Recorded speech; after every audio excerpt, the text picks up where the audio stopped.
पुरुष आयोग बनेगा तब इस देश में सबसे अधिक सुरक्षित अगर कोई महसूस करेंगी तो वो महिलाएं होंगी। नाली के लिए हेल्पलाइन है, पानी के लिए हेल्पलाइन है, सब्जी मंगाने के लिए हेल्पलाइन है, दूध के लिए हेल्पलाइन है, पुरुष की आवाज सुनने के लिए, पुरुष की कम से कम मरने से पहले आखिरी शिकायत सुनने के लिए कोई हेल्पलाइन नहीं है। अर्पणा जी यादव का केस जो अभी आया, उनका केस ने भी लिखा, बहुत भावुक बात लिखी। कुछ महिलाएं कहती हैं हमें रात के लिए मर्द की जरूरत होती है, पुरुष भी कह देगा हमें रात के लिए महिला की जरूरत ये नहीं है, ये गलत है। धर्म कोई भी हो सकते हैं, हर धर्म में परिवार की मजबूती दी गई है, हर धर्म में विवाह को मान्यता दी। इस्लाम धर्म में जो तलाक के साथ हलाला जुड़ा हुआ है, ऐसे तलाक ना दे दे, अगर दे दे तो उसे हलाला जैसे घृणित काल से गुजरना पड़ता है। पति का मतलब एक सेक्स का गुड्डा नहीं और पत्नी का मतलब एक सेक्स की गुड़िया नहीं। पुरुष आयोग की मांग की जाती थी 6 दिसंबर को, उसके बारे में बात भी की गई। क्या लगता है कि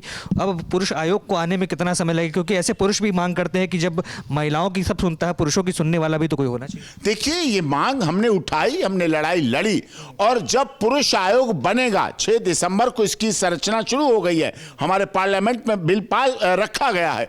जब महिला पुरुष आयोग बनेगा तब इस देश में सबसे अधिक सुरक्षित अगर कोई महसूस करेंगी तो वो महिलाएं होंगी।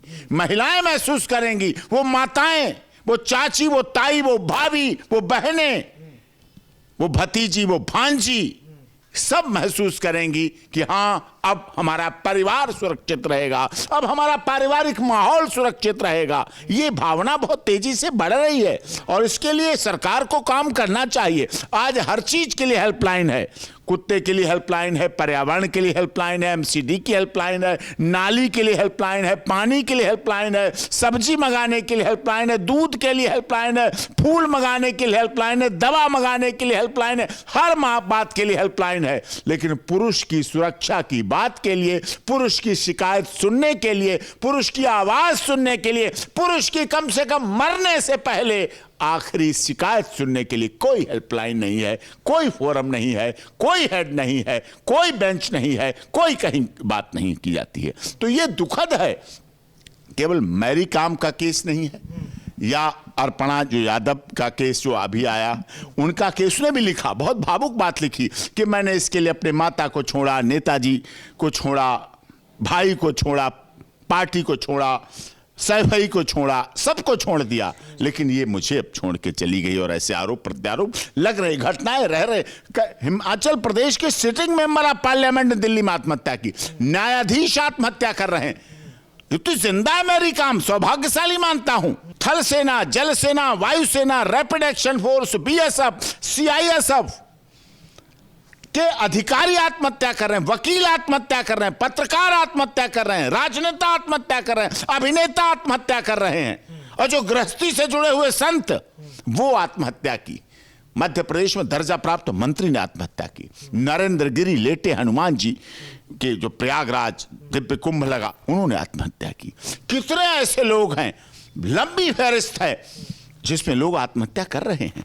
लगातार आत्महत्याओं के सिलसिले बढ़ रहे हैं, जो कि दुखद है और जो कि बहुत ही शर्मनाक भी है। हमारे पारिवारिक रिश्ते, फैमिली, जीवन, कुछ लोग कहते, कुछ महिलाएं कहती हैं हमें रात के लिए मर्द की जरूरत होती है, पुरुष भी कह देगा हमें रात के लिए महिला की जरूरत ये नहीं है, ये गलत है।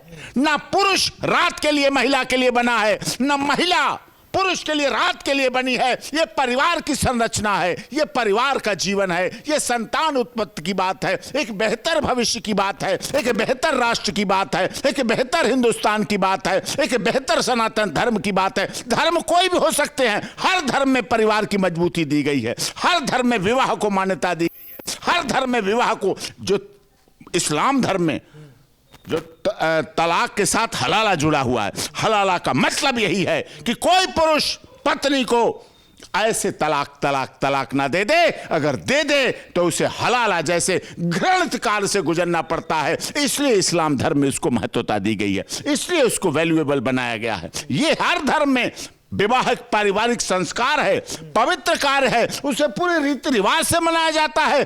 परिवार, पति का मतलब एक सेक्स का गुड्डा नहीं और पत्नी का मतलब एक सेक्स की गुड़िया नहीं।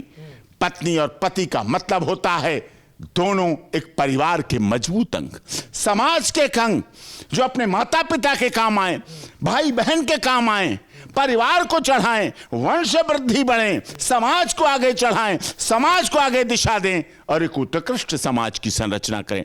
प्रभु श्री राम का जीवन देखा आपने, कितने हमारे ऐसे हुए।